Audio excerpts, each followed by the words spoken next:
ഈ ക്വസ്റ്റ്യൻ നോക്കാം. Monochromatic light of wavelength 589 nanometre is incident from air on a water surface. What are the wavelength, frequency and speed of reflected and refracted light? Refractive index of water is 1.33.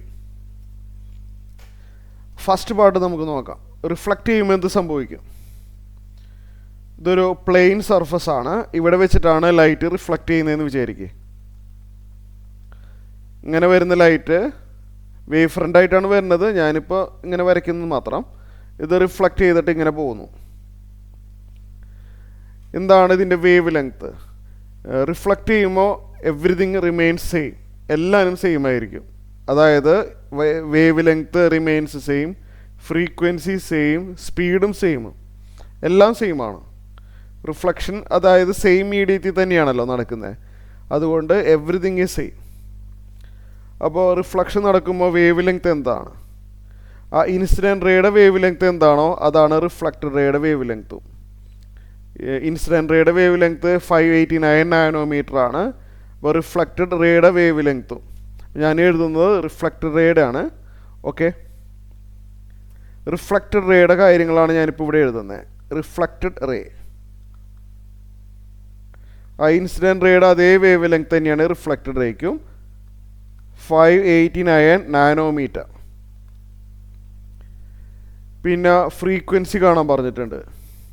ഈ reflected റേയുടെ frequency അത് incident റേയുടെ അതേ frequency തന്നെയാണ്. എല്ലാം same ആണെന്ന് ഞാൻ പറഞ്ഞല്ലോ.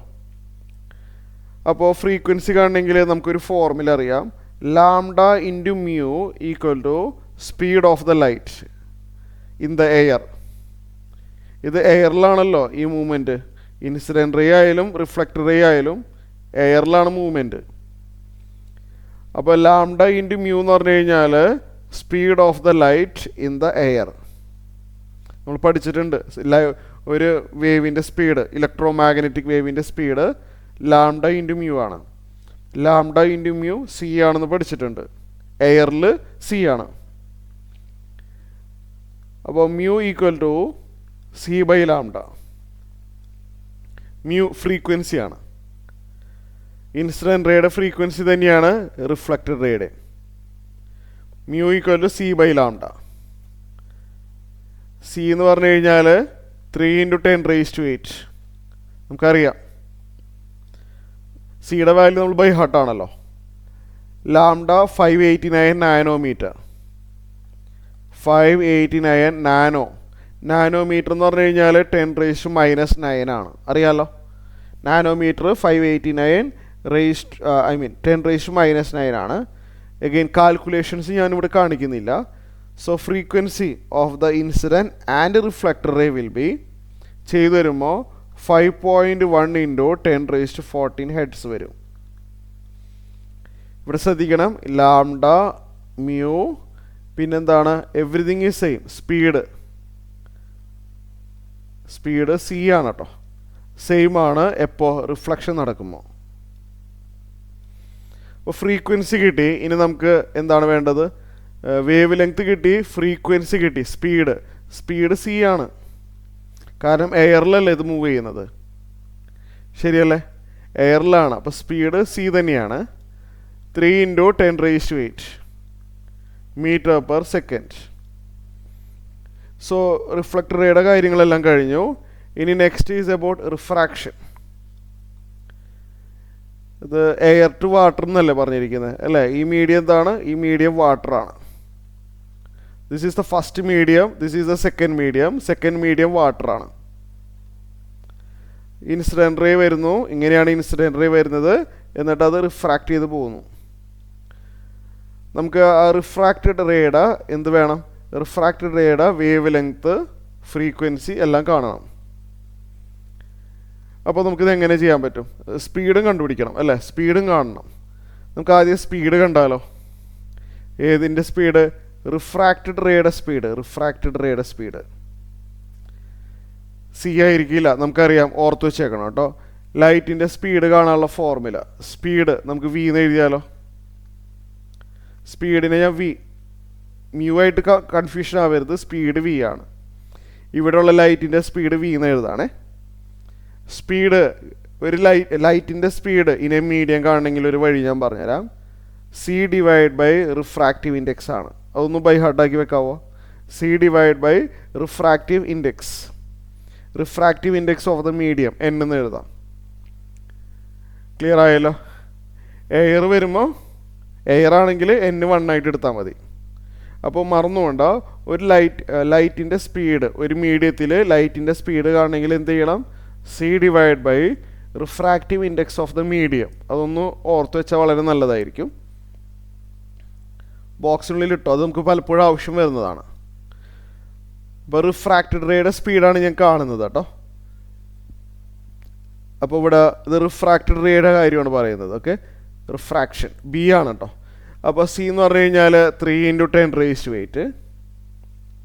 Refractive index of the medium water ആണല്ലേ, 1.33.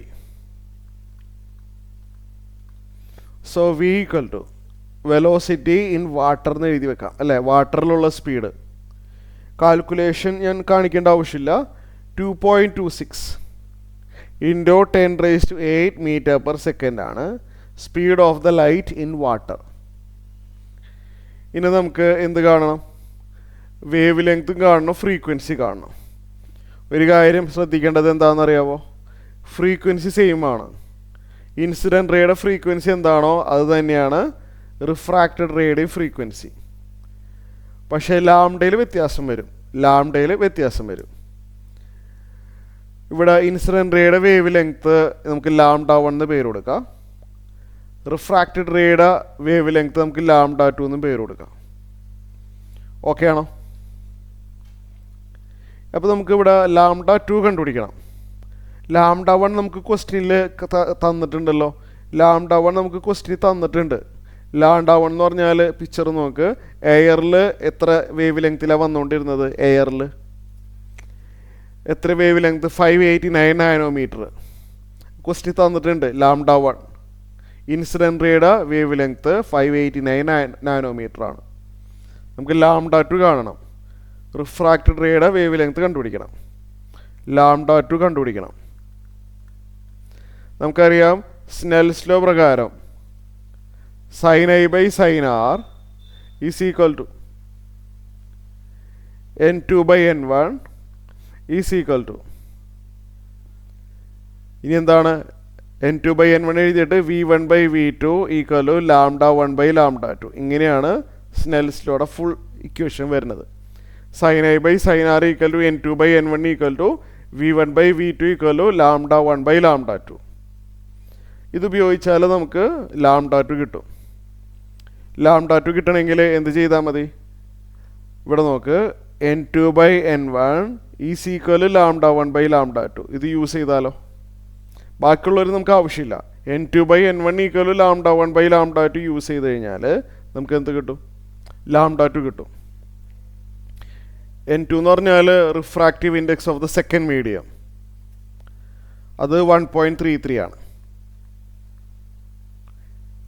n1 എന്ന് പറഞ്ഞാൽ refractive index of the first medium, air ആയതുകൊണ്ട് അത് 1 ആണ്. λ1 എന്ന് പറഞ്ഞാൽ 589 നാനോമീറ്റർ. λ2 അറിയില്ല. ക്രോസ് മൾട്ടിപ്ലൈ ചെയ്യുക, അറേഞ്ച് ചെയ്യുക. ഞാൻ സ്റ്റെപ്പ് ഒന്ന് കുറച്ചോട്ടെ. Cross multiplying or simplifying we get λ2 equal to 589 nanometre divide by 1.33. അങ്ങനെ കിട്ടും. ശരിയാണല്ലോ? അപ്പോൾ നമുക്ക് λ2ൻ്റെ വാല്യൂ ഞാനിവിടെ എഴുതി വെച്ചേക്കാം. λ2ൻ്റെ വാല്യൂ വരണതേ 444 അപ്രോക്സിമേറ്റ്ലി 444 നാനോമീറ്റർ ആണ്. അപ്പോൾ λ2 മനസ്സിലായോ? λ2 എന്ന് പറഞ്ഞാൽ wavelength of the refracted ray. ഇനി നമുക്ക് എന്ത് വേണം? സ്പീഡ് നമ്മൾ കണ്ടിട്ടുണ്ടല്ലോ. സ്പീഡ് ഇൻ ദ വാട്ടർ നമ്മളത് കണ്ടിട്ടുണ്ട്, അതുകൊണ്ട് അത് കാണണ്ട രണ്ടാമത്. പിന്നെന്താണ് ഇത് നമുക്ക് വേറെ കാണാനുള്ളത്? ഫ്രീക്വൻസി അല്ലേ. സ്പീഡ് കണ്ടു, ഇത് ക്വസ്റ്റ്യൻ വായിച്ചു ചോദിക്കോ. വേവ് ലെങ്ത്ത് ഇപ്പോൾ കണ്ടു ഞാൻ. പിന്നെ സ്പീഡ് ഇൻ ദ വാട്ടർ നമ്മൾ കണ്ടിട്ടുണ്ട്. പിന്നെ വേറെ എന്താ കാണാനുള്ളത്? ഫ്രീക്വൻസി. ഫ്രീക്വൻസി സെയിം ആണെന്ന് ഞാനിവിടെ എഴുതിയിട്ടുണ്ട്, കാണുന്നില്ലേ? Frequency of the refractor ray remains same. Frequency inside the water എന്ന് പറഞ്ഞു കഴിഞ്ഞാൽ frequency of the ray in the air same ആണ്. ഫ്രീക്വൻസി മാറുന്നില്ല. ഫ്രീക്വൻസി നമ്മൾ ഇതിനു മുമ്പ് ചെയ്തു വെച്ചിട്ടുണ്ട്, ഓർമ്മയുണ്ടോ? 5.1 × 10⁻14 ഹെഡ്സ്. ആ എയറിൽ അതിനൊരു ഫ്രീക്വൻസി ഉണ്ടായിരുന്നല്ലോ, അതേ ഫ്രീക്വൻസി തന്നെയാണ് അത് റിഫ്രാക്റ്റ് ചെയ്ത് പോകുന്നതും. ഫ്രീക്വൻസി നമ്മൾ നേരത്തെ ചെയ്ത് വെച്ചിട്ടുണ്ടായിരുന്നു എയറിൽ, അല്ലേ? അത് തന്നെയാണല്ലോ റിഫ്രാക്റ്റർ റേക്ക് ഉണ്ടാവുന്നത്. അപ്പോൾ frequency inside the water will be same thing, 5.1 × 10⁻14 hertz. അപ്പോൾ എല്ലാവരും കംപ്ലീറ്റ് ആയിട്ടുണ്ട്. ഓക്കെ.